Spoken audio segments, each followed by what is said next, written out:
Attention, on n'a pas gagné depuis 2010 à Bollaert.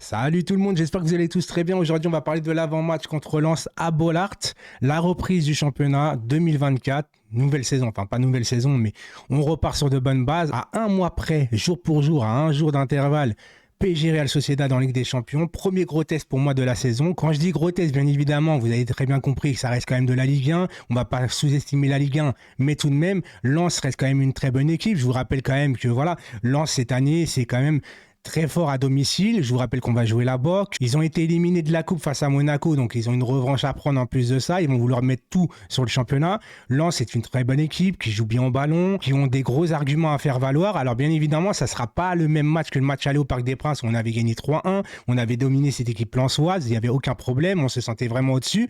Maintenant, il y a de l'eau qui a coulé sous les ponts. Lens a quand même pris de l'assurance. Et comme je vous ai dit, Lens va vouloir prendre le dessus en cette nouvelle année devant son public. Et ça ne sera pas chose facile.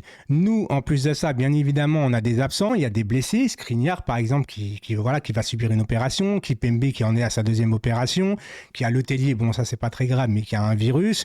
Après, je sais plus qui a d'autres blessés. Et ensuite, il y a la CAN, bien évidemment. Hakimi est parti. Et Kanghini. Alors, Kanghini, il n'était pas forcément titulaire à coup sûr, donc c'est moins un problème. Maintenant, Hakimi, il y a deux choses qui posent problème. Déjà, qui va le remplacer côté droit? Parce que pour le moment, je ne vois personne le remplacer. Apparemment, en plus, Luis Enrique, il l'a dit en conférence de presse, ne force pas, ne compte pas forcément sur Mukiele. Est-ce qu'il va nous mettre du Carlos Soler? Est-ce qu'il va nous mettre du Zaïre Emery sur un côté? Je ne sais pas ce qu'il va faire, mais en tout cas, il est en mode laboratoire. Il n'a pas l'air de faire confiance à Mukiele sur le côté droit. Et ensuite de ça, il y a un autre problème, c'est que l'entente Hakimi, encore une fois, Ousmane Dembélé, sur le côté droit était notre force en puissance. Même s'il y a beaucoup d'occasions ratées, etc., ça reste quand même notre force en puissance. Par rapport au côté gauche, où je vous rappelle aussi, bien évidemment, j'avais oublié au niveau des blessés, Nuno Mendes. Maintenant, au niveau d'Hakimi, c'est vrai que c'est un problème, mais comme dit Luis Enrique, on ne doit pas se plaindre. Même si c'est un handicap, il ne va pas falloir se plaindre de la CAN. On est une grande équipe, on doit faire 100. Voilà, on n'est pas une petite équipe parce que tu as fait un partout contre Strasbourg, commencer à dire qu'on est handicapé par la CAN, etc. et que trouver des excuses comme quoi qu'on a fait match nul au Vélodrome parce qu'il y avait des problèmes de la CAN. Voilà. Mais comme je vous ai dit, on est à un mois de PSG Real Sociedad et Luis Enrique l'a encore très bien dit en conférence de presse. Le plus important, c'est que le PSG soit plus fort au mois de février.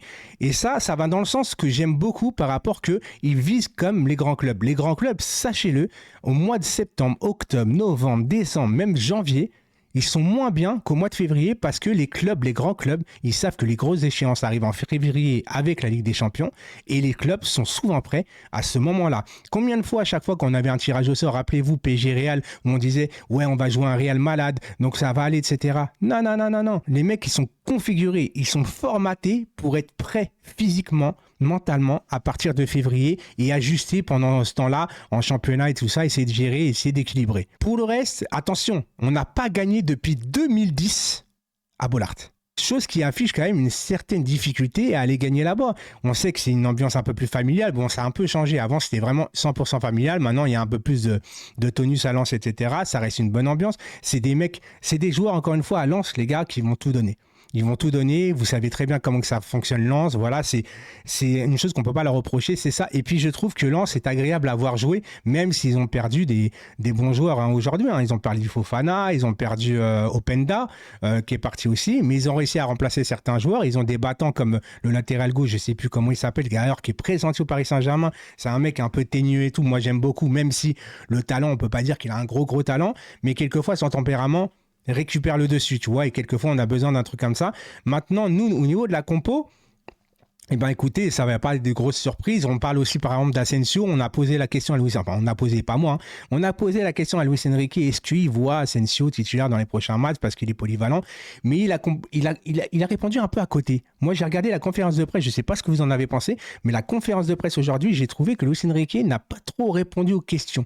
En vérité, il a toujours répondu un peu à côté de la plaque en disant vous me saoulez en fait, vous me saoulez. On sait, Luis Enrique n'aime pas la presse. On sait très bien que même à l'époque, quand il était entraîneur dans les autres clubs, il avait carrément une chaîne Twitch où il faisait ses propres limites, entre guillemets, débriefs ou analyses parce qu'il n'avait pas envie de répondre. Mais il a raison en même temps. Il avait raison. Avec son vécu qu'il a, voilà, je vous rappelle pas sa vie privée, mais il a vécu des grosses choses horribles en vérité dans sa vie privée. Et il ne doit plus rien à personne. Plus rien ne peut le faire changer d'avis. Et quand même, on lui a posé la question pourquoi Mukiele ne joue pas, il a dit parce que c'est moi qui choisis. Il n'a pas dit pourquoi. Il a dit c'est moi qui choisis. Je suis un entraîneur.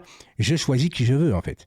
Mais il a raison. Alors après, ça peut peut-être nous tuer, ce forme de raisonnement. Mais en attendant, il faut aller à fond avec lui. On verra bien comment ça va se passer. On a une échéance, je vous rappelle, en février et en mars. On aura le temps d'en parler. N'oubliez pas aussi que les veilles de match, bien évidemment, ce soir, à 21h, on sera en live sur Twitch pour reparler du match de demain. Mais bien évidemment, de toute l'actu du Paris Saint-Germain. Je vous souhaite à toutes et à tous un très bon week-end, un très bon match dimanche. Et je vous retrouve donc dimanche soir pour un débrief sur YouTube, juste après le match, en espérant un débrief dans la bonne humeur, être heureux, qu'on commence très très bien 2024, parce que ceux qui pensent que ça va être la même acabit que Revel, les gars, il ne faut pas abuser non plus, tu vois. Allez, Paris.